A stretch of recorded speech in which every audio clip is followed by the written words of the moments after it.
I think accessibility is important. You know what I mean? I came up on the fashion side, I came up in like streetwear and like a cool guy culture. Whereas like I'm so cool that I can make this thing and you can't, and I'm not gonna like show you how I do it.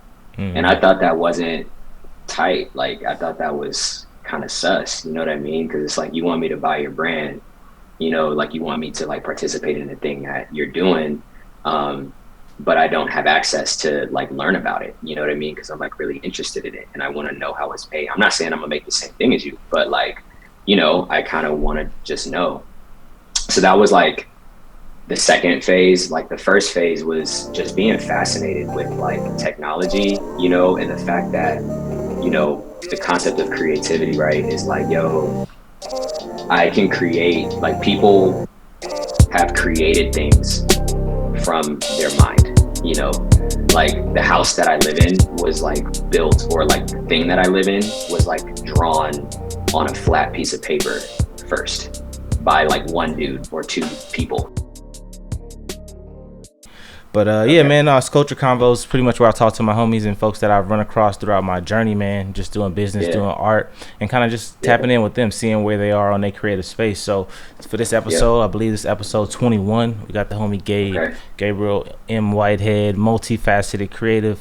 When I met him Yeah. back in like 2010, man, knew him for the visuals and just kind of the aesthetic. He was like skating and kind of just had this vibe to him. But yeah, man, as we grew up and kind of developed individually, we did get to connect more recently in April with the RootCon and stuff like that, and got to chop it up some more, a little more in depth. And we got some work in the Yeah. future to do, man. So yeah, if you can, bro, just share a little bit about your journey to art, kind of where you got introduced to it, and kind of how you got to where you are today. Yeah. Great question. So let's see, I was, I guess like context, I was homeschooled, man, until I was a freshman in high school. So art was kind of like my survival mechanism. It's funny because I was just like having this conversation, but with somebody, and like being homeschooled, me and my brother were homeschooled, and then my brother left and went to public school, and then I was homeschooled with my best friend for a couple of years, and he went to public school, and then I was by myself. You know what I mean? So um, I always was into like sports, so we played ball, football, basketball, stuff like that. Allen Iverson was like my favorite like ball player, T Mac, Allen Iverson and T Mac.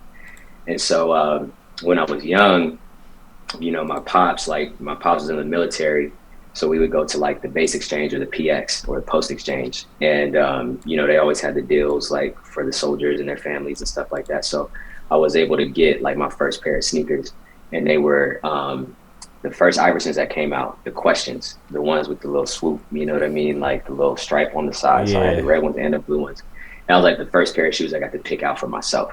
I think it was like a birthday gift or something like that. And from there, I was hooked. So when I started getting older, we moved to Louisiana, and we lived in like a small town called DeRidder, Louisiana. Shout out Southwest Louisiana. And yeah, man, I would like do my schoolwork. And, I was like a pretty studious kid. So I would get my work done by like, I don't know, 11:30 sometimes a.m., Yeah. so like I would just have all day, you know what I mean? And wasn't like big on like video games until PlayStation 3 came out. So like I just started drawing, and I just like loved the art, loved the like idea of, just like drawing things and like making things look real that weren't real. Um, and so through that, like I wasn't like a great like hyper realist, obviously, when I first started drawing. And so what I ended up doing is I would just take like the silhouettes of my favorite sneakers. And I was like big into T Max and big into like Iversons at the time.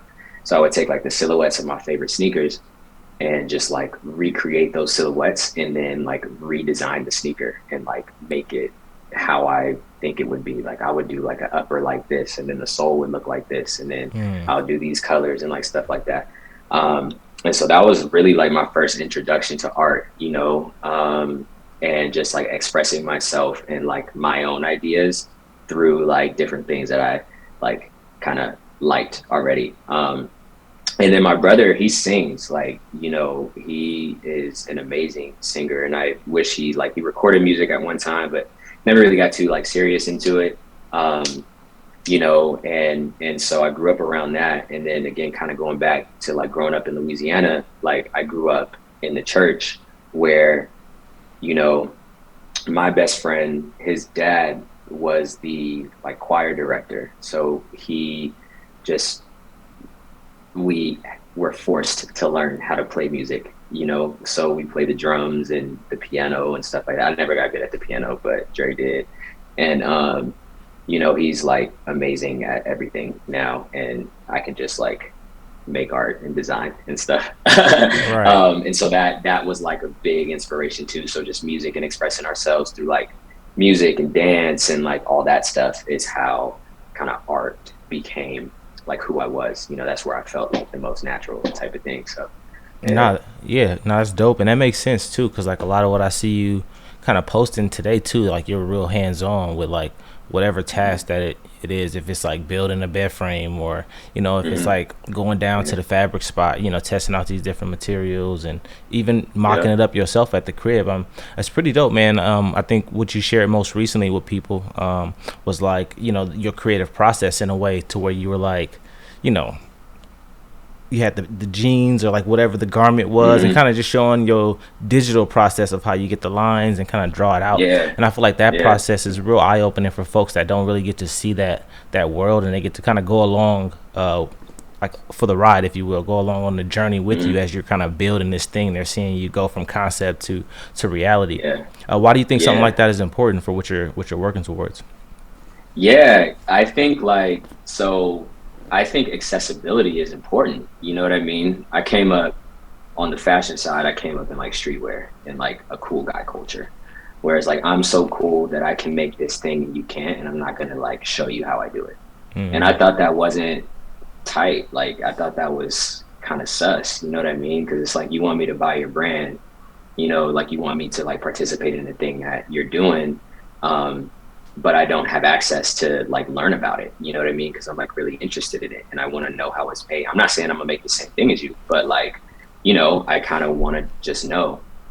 So that was like the second phase. Like the first phase was just being fascinated with like technology, you know, and the fact that, you know, the concept of creativity, right, is like, yo, I can create, like people have created things from their mind, you know, like the house that I live in was like built, or like the thing that I live in was like drawn on a flat piece of paper first by like one dude or two people, you know, Right. and then they were able to think about the machines that they would need, the materials that they would need, how many people they would need, so on and so forth, to then turn this thing into like a 4D structure that someone could actually live in, you know, and then the layers of like the insulation and to make it livable, how to run pipes into the place to like run water and so on and so forth was like also like fascinating to me as a kid. And then I watched a lot of like Nickelodeon and, you know, Disney Channel and those kind of things like MTV, um, you know, and like all of that stuff, you know, and movies felt like so real to me. And so, you know, when I learned that movies weren't real, I was like, wait, so how does this work? You know, and I got really like interested in filmmaking and ended up going to film school and doing that stuff. And so like, you know, I think for me, like as a creative, as I am kind of like re-embarking on this creative journey, you know, is um, wanting to participate in it in a way that like I wish I could see somebody doing, you know, when I was coming up and trying to figure out, okay, well, how do you make a cut and sew piece? Like, what exactly do you need to take to someone who can make a pattern and then like cut the pattern out and sew it together and make your sizes for you and so on and so forth. So it's like, you know, um, I also like really appreciate transparency. You know what I mean? I appreciate, you know, people who, as far as like when I purchase things or when I, you know, indulge in things and so on, I like to know that this person really cares about like what they're making. You know what I mean? Um, and that like there's an authenticity like behind what they're doing. And so I think it's just important to, especially with like social media and how like media works and so on and so forth, like it's important, like if you want to, you know, have someone support like your create like the things you create, you know, and you want the market to like kind of accept what you're creating. um I don't think you necessarily owe it because everybody is different. But like for me, I think that's an important part of it is like process and like, you know, seeing, you know, touching, feeling, you know what I mean? And like understanding like, man, like there's like a lot of care and attention that's going into this thing, you know, and especially with like having access to social media and being able to like put that out and share that type of stuff. It could inspire somebody, you know what I mean? It could like really help somebody be like, oh, I didn't even know that's how you did it. I have ideas and I have some stuff that I really like to wear. So I could just make some stuff, you know what I mean? Like based off of Yeah. that, you know, kind of thing. So Okay, no, that makes absolute sense. And as you were talking, man, one thing that I was thinking of was like you've had a like a unique journey kind of going through this art shit, you know, just in terms of like the what you were introduced with and then kind of yeah. like with the church and the family music side of things, just Mm-hmm. jumping in there doing it and then kind of picking up things on Mm-hmm. your own. Like so now you're at a spot, you know, where you probably are a little more comfortable saying like, yo, I like doing this or I spend more of my time doing this, even though you're Right. able to do a whole bunch of things. Like what was that process like for you, just kind of narrowing like the everything Mm. down from like, all right, because like when I met you again, like, you know, super young too, Yeah. so again it's like it's 10 years in between that, but like, Legit. you know, Yeah. even for myself I can like attest to that as well. Like starting out there was things Mm-hmm. that I was like picking up and doing because I kind of learned them along the way, but over time it was like Yeah. some things I sat down and I was just like, yeah, I'm gonna spend more of my time focusing on this. Yeah, man. I think it was that's a great question, by the way. These are great questions. Thank you. But yeah, just like I have like this entrepreneurial bone, you know, too. You know what I mean? Because like I'm into things that due to our capitalistic society cost money, you know what I mean? And like they're not like crazy cheap, if that makes sense. So like, you know, I recognized that like early on, I recognized like with where media was going and where technology was going, like creativity was going to be, you know, a very lucrative skill set, you know, if you learn how to like market it properly. Now, that doesn't mean I was a great creative entrepreneur, you know what I mean? And was able to like really, you know, narrow down, you know, one of these, you know, a thing that I could like really focus on because that's a part of entrepreneurship is you need to kind of like narrow your product down and like know what product you offer the market so that you can focus all of your energy into that product so it can then be successful. Not all of your energy, but like most of it, you know what I Yeah. mean? Because that's how you're going to get investors. Investors don't want to see like you have, you know, your hand in a thousand different pots, but you want them to put, you know, $2.5 million into this one thing that you're giving like, you know, 70% of your time and effort because there's something else like you actually really love that you could be Yeah. doing and like actually crushing it at. So like, you know, I had to learn that like the long way and like the hard way, you know, because it was like, man, I could learn all this stuff and I could get good at all these different things. Um, so like the first part was like, man, you know, one, I'm kind of like introverted and, you know, learning how to like build relationships and influence relationships to like garnish support to get certain things done was a challenge for me, you know, early on. So I was like, okay, well, I don't know how to ask for the help. So I'm just going to kind of learn and do it myself, you know? And so I tried that for years and I kept running into these like walls of like, man, I'm burning out. I don't have enough energy to finish this project. You know, I'm running out of money. I don't have enough time, you know, these different things, you know what I mean? Yeah. Because it was like, you know, I'm just kind of running into these things and it's like I'm stretching myself too far. So, you know, I had a moment where I was like, yo, you're doing a lot and you need to just like take a moment. And not saying everybody needs to take this approach, you know what I mean? But for me personally, I just had to take a moment to be like, okay, what really feeds me? Like, what do I think about all the time? You know what I mean? And like I left social media like for years, you know what I mean, to kind of figure that out. You know, I knew it had to deal with design and like, you know, like visuals and like aesthetic, you know, and so on and so forth, which is why I still participate in filmmaking, like working on documentary and like stuff like that, but more so on the production side, right? I'm not like, you know, writer, director, editor, cinematographer, like the whole nine anymore. You know what I mean? Right. It's like, Yeah. okay, I'll produce it and edit it because those are the things in film that like really give me energy. I can sit down and sit behind my camera for 5 hours, you know what I mean? And like set up a perfect shot and get the lighting right. And I love that stuff. You know what I mean? I can sit in front of my computer and edit for 10 hours straight because like I love to do it. You know, I love that creative process. Um, but I had to take time to figure that out. You know what I mean? I'm not the greatest writer. I got friends that are amazing writers, you know what I mean, that are actors and writers and like better, like great directors. So offload that to them, you know what I mean, and do those kind of things, right? And so um, it was like thinking through that stuff. The biggest thing was like, okay, well, what's feeding me? Like, what's really feeding me, you know? And it was visual design. It was like the things that it was like telling stories um, off of words, you know, through visuals. You know what I mean? I do love to write, but it's like I like to write to know what I'm going to create visually, you know, and then like the words kind of go away and they're actually never seen really, unless it's in like copy or anything like that.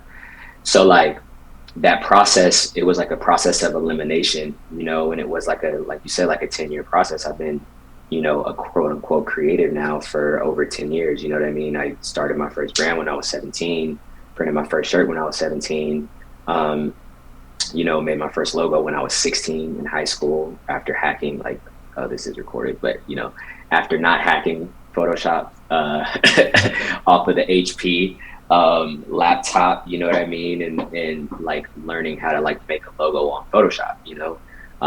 I picked up photography in high school and I wanted a watermark. So like, you know, it was like, those were the things. It was like this process of elimination of, okay, well, I'm trying to make money doing this, but I don't seem to be making like money like other people are, you know, like I see. And I'm like, but I could do everything.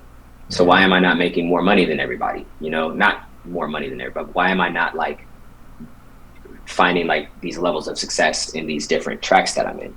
And it was because I wasn't focused enough. You know what I mean? And so now as I was able to like take that time to like develop myself and like understand, okay, well, cool, like I'm good at like creative direction and like big concepts. I'm good at like design and these things like really give me energy. You know what I mean? Uh, I'm good on the business side. You know what I mean? And now I'm building relationships and so on and so forth. Um, for film, like the production stuff and like the tech, like I know the cameras, I know how to light a shot. You know what I mean? I know how to, you know, produce like a high quality piece of content, like and so on and so forth. So I took those like three buckets and just like focused that and have been able to start to find like really great successes as a creative entrepreneur, you know, and develop like strong relationships with clientele that have started to develop like, you know, um, steady and consistent incomes, you know, supplemental to the other things that I'm able to do. And then also looking at how do I find alignment, you know what I mean? And like aligning that to clothes. Cause it's like I Yeah. get up every day and I'm like trying to find like the next pair of pants or like those shoes that I wanted or get that watch that I've been eyeing for a little bit or like, you know, whatever the case may be. So Okay. And then one question about how you stay disciplined, like once you identify like what it is that you like, you know, sometimes I guess there's mm, ways that you can make, I want to say easy money, if you will. Like, you know, the folks that are like probably coming to you for yeah. things that you aren't as passionate about, but that you could probably like Hmm. stack up a few of those, you know, like how do you, Yeah. how are those conversations, if any at all? Maybe folks aren't bugging you for that kind of stuff anymore, but like, Yeah. Yeah. No, that's a great question. I had to learn how to say no to certain things, you know what I mean? yeah, Where it was like, I just had a situation like this where it was like, you know, somebody kind of like wanted me to like shoot like certain types of like social media content, you know what I mean? Which isn't something that is, you know, as far as like doing that as a service, like I'll do it for like my brand and like different things like that because like I know the creative direction. I know exactly like what kind of message and like messaging I want to get out and so on and so forth. Um, from a social media perspective, it's different like on you. It's different on different channels, right? It's different for like editorial. It's different for you know like all type, you know whatever.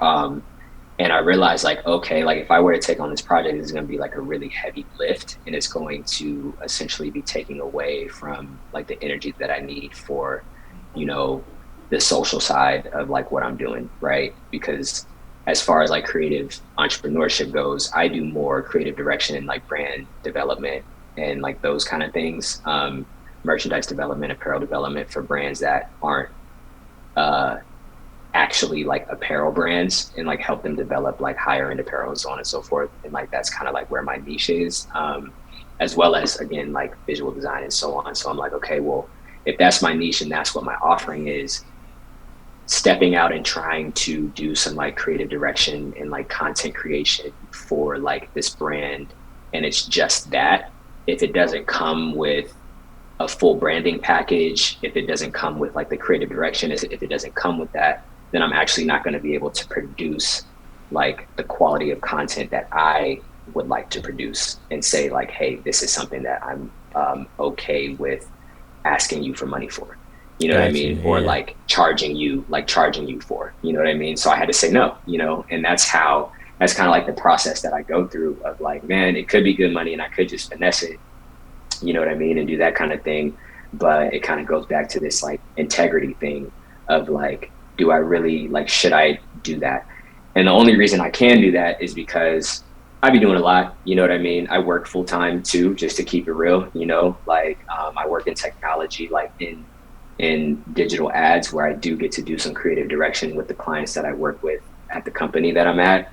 Um, you know, so it kind of like bridges the two gaps of like the business side. So I'm working with small to mid-sized businesses, um, you know, that spend anywhere from 5K a month to 250K a month on like digital ads. You know what I mean? So we're having like like really deep business conversations around, okay, well, if we put this amount of money into like these digital ads, we're going to put money into creative. We're going to make videos. We're going to do photo shoots. We're going to do lookbooks. We're going to do all this different stuff depending on the product. And then we need to funnel this content into advertising. And then we need to spend money on the advertising. Yeah. So, you know, that's where, you know, the business side comes in, but then I get to also bring in some of the creative direction and some of like the outlook on like the storytelling to create a cohesive brand and like help them like really scale. Um, so by setting up a situation like that where I can kind of like feed one side of myself at work and then like be able to kind of choose where I feed myself on the entrepreneurial side is also how I've been able to kind of set up that situation, if that makes sense. You know? Yeah, no, no, that makes perfect sense. And a couple more, man. I'll get you out of here. I want to thank you again for your time too, man. Oh no, for sure, man. I appreciate it. It's like hey, look, I appreciate you hitting me up. You know what I mean, and want to have the conversation. So, for real. Yeah, no, absolutely. And I just want to talk a little bit about that collaboration process because, like, when you were just now outlining kind of how you separate that and, want to be able to provide a certain level of quality to a client that you're working with. Like, when it Mm-hmm. comes to, like, either personal projects where you're collaborating with someone else or even if it's a project where you're working with the client on something, like, how are you in that process? Are you comfortable, like, I guess releasing certain responsibilities, like because for some people that perfectionism or that want for perfection, kind of like Mm-hmm. kind of I guess applies like unnecessary anxiety or pressure. So kind of Yeah. lash out or some kind. How are you in those situations where maybe it's high pressure or maybe it's not, but like the other person is either wanting much more than you are willing to put in, or just like the vibe is kind of off? Are you an Mm-hmm. extremely like, communicative person? Like, hey man, this is how I'm feeling. This is what we should do. Or Yeah. yeah, what's been your experience? I guess I'm asking. Yeah. I think like typically like my approach with that is I, you know, try to kind of set expectations like up front, you know what I mean? Especially, you know, depending on like the situation, right? Like if, you know, someone that I'm working with is, you know, like ready, you know, to go, you know what I mean? And there is like, yeah, like there's like, it depends on like the sense of urgency as well, you know? So some, you know, some relationships and some like deals and some like kind of like collaborations happen like in different ways. So it's not like a one size fits all, you know what I mean? Yeah. Um, and so it's like, you know, for example, I may have a client that is like, hey, I want to work with you. Here's what our budget is. Here's how we're doing it, so on and so forth. Here's the timeline, et cetera, et cetera, et cetera.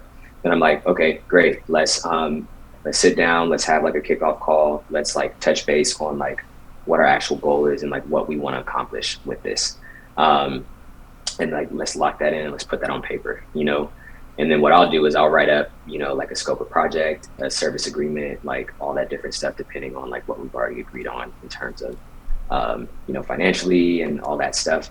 And then I'll kind of lead that process through because they already kind of have this like end goal in mind, you know what I mean? And then there's some collaborations, like for instance, like with our collaboration, you and I, you know what I mean, where there are some where it's like a little bit more casual, you know what I mean, where we have like these different aspects of our lives and stuff like that. You have a few things going on, I have a few things going on. You're working on like different pieces of the content that like you would want me to come in on and collaborate with you on, and so on and so forth. And so it's kind of like being available and like making sure that, you know, when you're ready, or when that, you know, when it's time for us to kind of like work on the piece and where I bring my expertise, it's like boom, that's the focus, you know what I mean? And we're ready, like, you know, everything's on the calendar.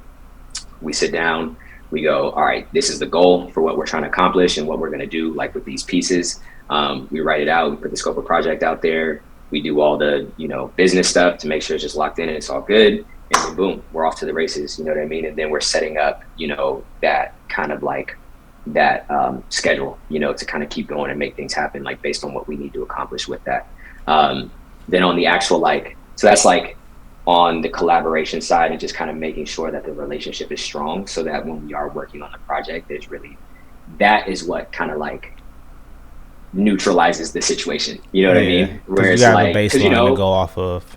yeah, because we're creatives, you know what I mean? And like, we're like, yo, like, this is my idea and this is what I think is fire. And you're like, yeah, that's hard, but like, based on like what I know and like what you're trying to do, like, yo, you know, maybe we should do it this way, and so on and so forth. But, or it's like, yo, actually, that's actually kind of hard, but like, we should add this, you know, to it, and so on and so forth. Right. And so, like, you know, from there, that opens up the door to where it's like, all right, cool, we know what we want to accomplish. And then it's like, me, I'm pretty direct, where it's like, yo, this is my expertise, this is what I'm strong at, you know what I mean, and this is how I think, like, you know, this is how I've like typically gone about it in like my experience, you know what I mean. Mm. However, I do want to be like super collaborative, so I'm going to bring these ideas and I want your feedback on them, right? Because typically, if someone, like, if I'm working with someone, then they wanted to work with me for like, and not to say it that way, but like, typically if we're collaborating, then like we're working together for like very specific reasons, you know what I Mm. mean, where it's like, okay, yo, for instance, our collaboration, I love your poetry, I love what you do, you know what I mean, I love the brand and like the, like what you stand for and everything, like the ethos of the brand, you know what I mean.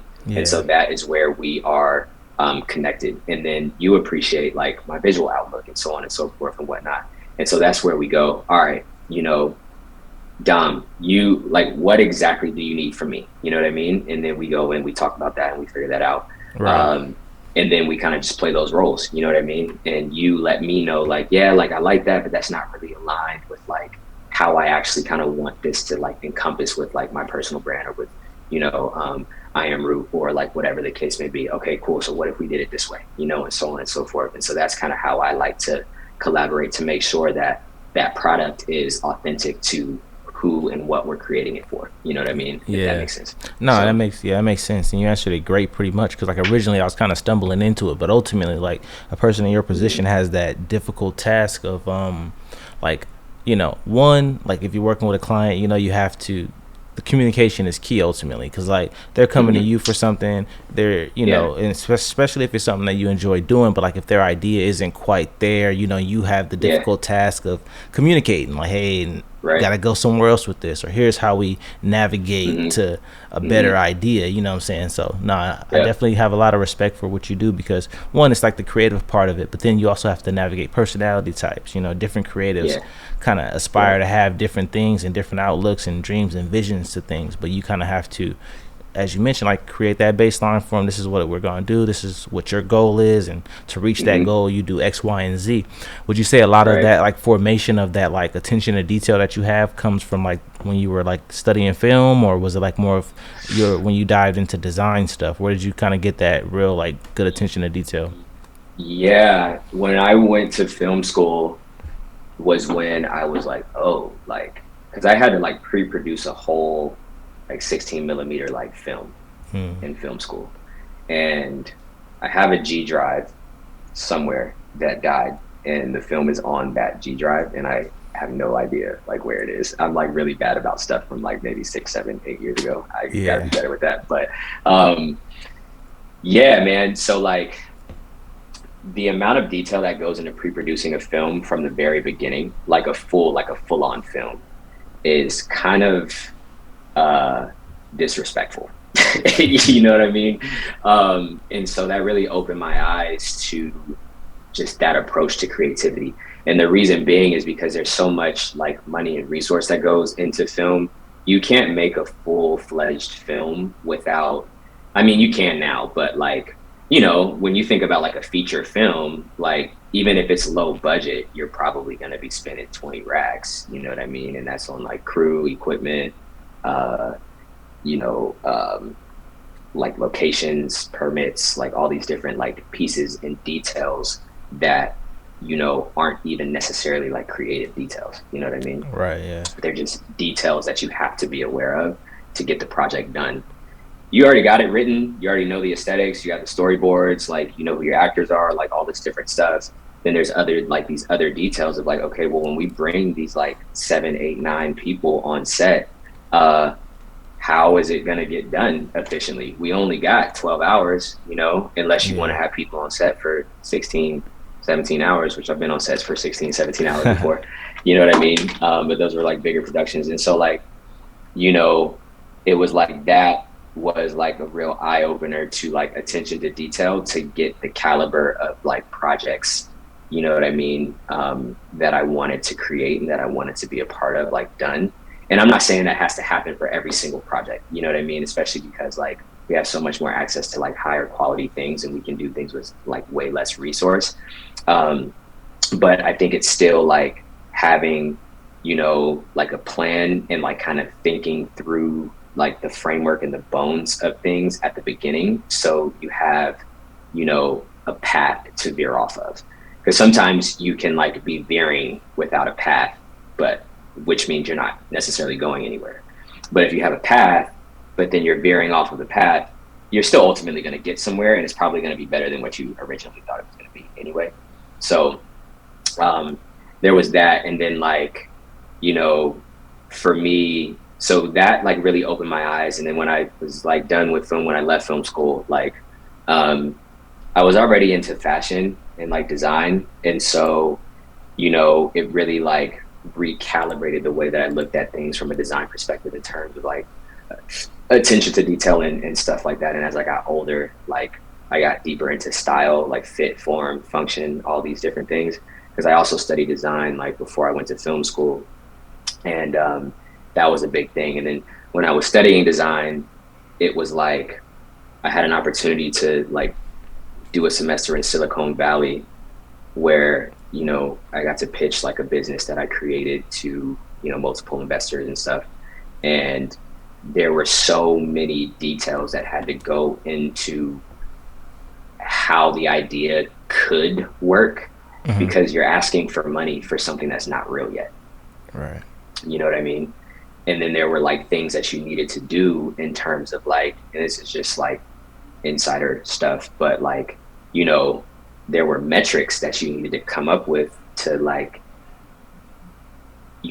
kind of model out the demand for like the product that you were building, or like the thing that you wanted to like give to the market, you know what I mean? So that takes a lot of like thought and intention and attention to detail, in terms of like understanding like the human condition, understanding like how people would interact with your product, understanding like what open-ended questions or what questions to ask about the problem that your product is solving, and not necessarily like the product itself, because what you're learning about the problem is how you're going to design the product, and like those kind of things. So it was like a mixture of all that, yeah. And I've just always been a very perceptive kid. Like, again, I'm introverted, you know what I mean? Like, stay to myself, like kind of like, quiet when I don't have much to say, which is most of the time, because usually I'm thinking about this kind of stuff. You know what I Right. mean? And Yeah. it comes off like kind of weird if that's all you talk about. So, yeah, man, that's kind of like where it comes from, in my if I were to like, yeah, to answer your question in a kind of long-winded way, for sure. Okay, no, that makes sense. And then, so I get one more, and we'll lighten it up here. So, as a person that Yeah. is like, super creative, especially on the side of visuals and things like that, Mhm. are you a watcher of like TV shows, movies, anything like that? Yeah, dude, that's actually a great question. For a minute, I stopped watching stuff, for the sake of like, kind of like not being a carbon copy. You know what I mean? I kind of like would have those moments of like, damn, I'm trying to like recreate this thing instead of like just like creating something original, you I know? feel you. Yeah. Um, so for a couple years, like I just wasn't watching any shows or any TV or anything like that, but I just started like getting back into it over these last couple of years. And it's been great, you know? I'd be late on stuff, you know, Yeah. but I'd be watching it, you know, like I watched Severance like Okay. recently off of like on Apple TV, which is really good. I'm watching Mo right now on Netflix. It's about this like Palestinian dude out of Hell yeah, I Houston. love that one. Yeah, Mo is fire. Like the comedian is all. I love his stand up too, but like that Yeah, show is dope as yeah. well. The show is great, and they got Toby. I don't know how to say his last Yeah. name, but Toby, like he's in there and stuff. He does it like he's a good actor. I didn't know he could act No, me neither, bro. I was like excited that. honestly to just see him in it. His like his his growth from like I want to say like 2015, 16. He used to do like the Rebel Lounge out here in Phoenix. You know what I'm saying? Or And like oh, damn, that's hit the crazy. small That's circuit, what's bro. And then up. he's just like So he's blown turned up. up. Yeah, ever Yeah, since the first he's time going crazy. seen him. Yeah. Yeah. He's great in that show, and I'm like, yo, this dude's gonna be huge, like, cause he can act. Like, he's gonna be like I don't know, Idris Elba or something like that. You know what I mean? But Yeah. yeah, like so I've been like doing that. What else did I watch recently, man? Oh, I started watching Blackbird on Apple TV too, and Okay. it's actually like the first couple of episodes were kind of sus, but like it's getting really good. I'm into like thrillers and like suspenseful stuff right now. Um, like surrealism is like big for me. You know what I Yeah. mean? I mean, Blackbird isn't so surreal, but it's kind of because it's just like you're in this experience with this person that like, technically, like hopefully you would never have to experience, but like surrealism is like something that's big for me. I like, like those concepts of like, um, communicating like a regular experience in a very Yeah. like cerebral, like outlandish way. And that's why Severance I think is like so good, so Okay. good. But Okay. yeah, What about on the that's kind of what music I've been tip? doing lately. Music tip, Yeah. man, great question. Let's see. Um, my big bro Demar Jackson just dropped a EP called R&B Summer, so I've been pumping that. Okay. Super sick. Demar Jackson he's a dope artist. He's been in the game for a minute. He's wrote some pretty big records, produced on some pretty big records, and like just an amazing musician. Like big inspiration to me. Like growing up, like we used to live down the street. Oh We hell went to yeah. the same church. He played the keyboard. You know what I mean? He was so like him, Terrell. Um, they were like the big homies that like did all the music, and we wanted to be like them like growing up. So I've been listening to his album a lot recently, or his EP a lot.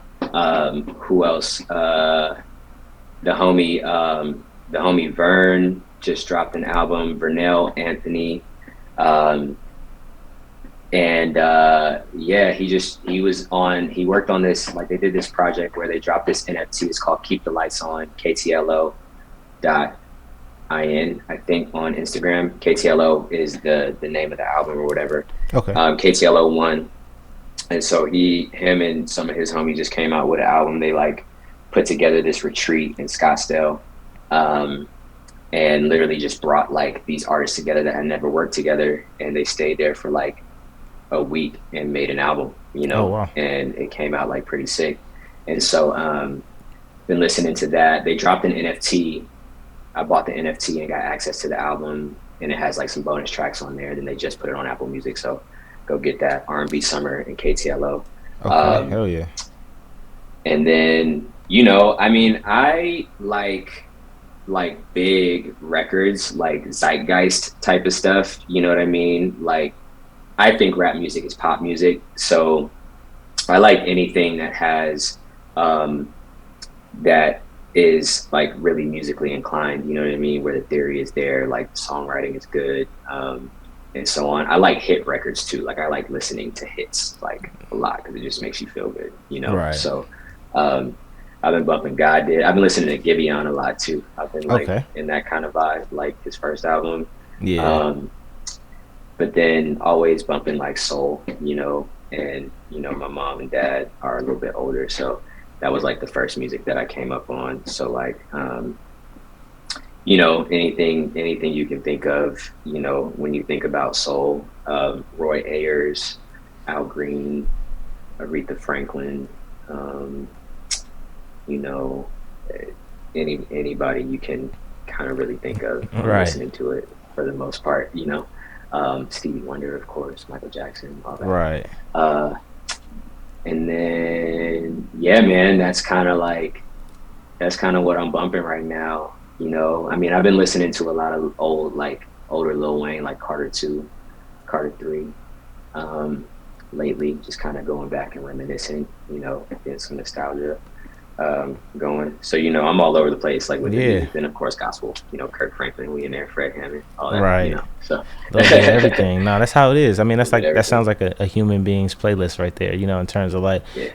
throughout a day or throughout a week or a month. You know what I'm saying? You go through so many different vibes and so many different genres of music will kind of speak to Hmm. where you are in that moment. So, no, that makes For sense. sure. And For then the last one sure. on the like sort of on that kind of topic that we on right now with the things that you found of designers. Anybody creating or designing Ooh. some stuff, either locally, big names or whatever, that's kind of inspiring you to continue to create, or maybe just like kind of giving you that light a little bit, where it's like, man, seeing that person do their thing, kind of gives me a little spark. Yeah, man. I think like one of my biggest inspirations right now, he's actually an art director. Um, old like and he used to do like crazy ads in the 60s and like 70s named George Louse, Okay. last name Lois.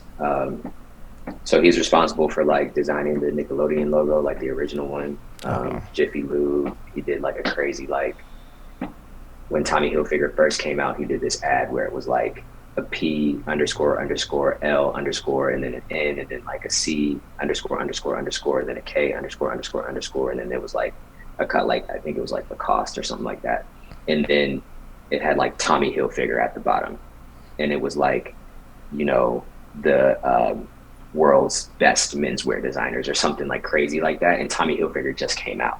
Mm. And so everybody, you could tell it was like Polo Ralph Lauren, Calvin Klein, another big brand, and Tommy Hilfiger was like on the list, and nobody knew what Tommy Hilfiger was. And after that, everybody knew what Tommy Hilfiger was. Yeah. So like George Louse is like a huge inspiration to me, and just his approach. Locally, he doesn't have a lot of workout, but there's a designer actually in Phoenix named Joshua Alexander who's like super, super, super, super, super dope. You know what I mean? That does like a lot of like really dope work. Oh, nice. Okay. As far as he's like a fashion designer, he does like a lot of like super cool, like futuristic, like crazy stuff, which is super dope. And then one person that's always like a creative that's always like inspired me and kind of acted like a mentor, to me too. Him, Josh Good. Oh yeah. So he's always been a big inspiration to me as a photographer and like the things that he does and like what he stands for and just like his approach and what he uses his creative tool for um, has been like a huge inspiration for just how like the ethos of like my brand has come together. At least like this one, you know what I mean, and stuff like that. A lot of good conversations with him just about like just how to present something to the world that's authentic and that's real, you know what I mean, and like adds value. And then Right. of Yeah. He course, had a really big rest in, show. I didn't mean oh to cut yeah. you off. Yeah, but that show about Black fatherhood that he did out in Phoenix. Yeah. He actually inspired a filmmaker in Phoenix. Her name is Sam Bringus, and she's dope. She's like worked on some pretty cool stuff, and she is doing a documentary that was inspired by that show. Oh wow. And she wanted to work with some local filmmakers in Phoenix and stuff, and like was talking to Josh about it, and then connected me to her. So I'm like helping her produce that documentary. Ah, that's dope. Um, and then we're working with like Black American Dad, Fathers Are Needed as well. Jeremy and those guys over there, super sick, doing like really really cool stuff. As far as like that goes, that's one thing that's like really near and dear to my heart. My brother's a Black father, my dad's a Black father. You know what I mean? So it's like Yeah. watching like my peers like be dads and like really like crush it. You know what I mean? It's like super cool to me. Um, and of course, Verge, man, rest in peace. You know Yes, what I sir. mean? Virgil Abloh, just like, man, you know what I mean? Like, I think I first like started to learn about Virgil Abloh in like 2012 or something like that, and um, yeah, just I wish I could have met him, um, and like just his approach and like his humility and how he like really pulled it off and like really did it, Yeah. just amazing. And then also like one of his homies is like him, Virgil, and Tremaine Emory, Denim Tears, Mm. big inspiration. Denim Tears and like Tremaine Emory is the founder of Denim Tears, and then like No Vacancy, and they do some like really really cool stuff. Tremaine Emory is like all of his work is like super black. It's all about blackness. You know what I mean in America. Okay.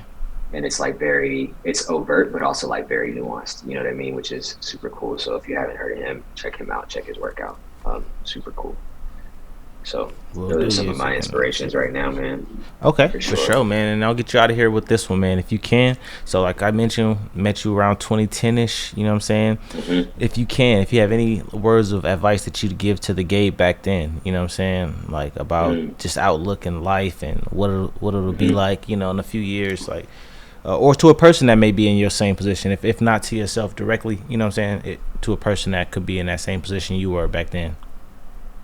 Yeah. Dang, man, that's a great question. I would say to young me is like your outlook is valid, bro. Like, the way that you see it is the way that you see it. You know what I mean? And the way that you're going about it is the way that you're going about it. So just do that. You know what I mean? And like trust your vision.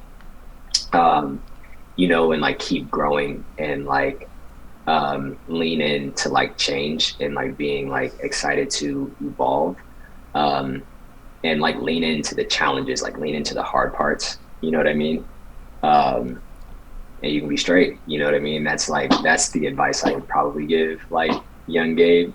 That actually used to be. You remember that used to be my handle, young Handle, Gabe, yeah, back in the day. yeah. Yeah, man, that's the advice that I would give to young Gabe is just like keep going hard, man, and keep elevating yourself. Probably read more books too. Back then, probably should have read a little bit more, but Okay, okay. yeah, yeah. Yeah, no, that's perfect, man. Honestly, like, everybody got a path and a journey, and we all on this Mm-hmm. grind trying to, figure out what our purpose is in life. And, just big credit to you, man, for just like recognizing different changes and learning when to pivot and kind of maneuver. And, Mm-hmm. just seeing the growth from afar has been great, you know what I'm saying? And definitely looking forward to more work, man. Yeah, man, I appreciate it. I appreciate it. So, thanks for having me on, man. This is cool for Yeah, sure. You know yep. what I mean? And we'll definitely tap in soon. So, Yes, sir.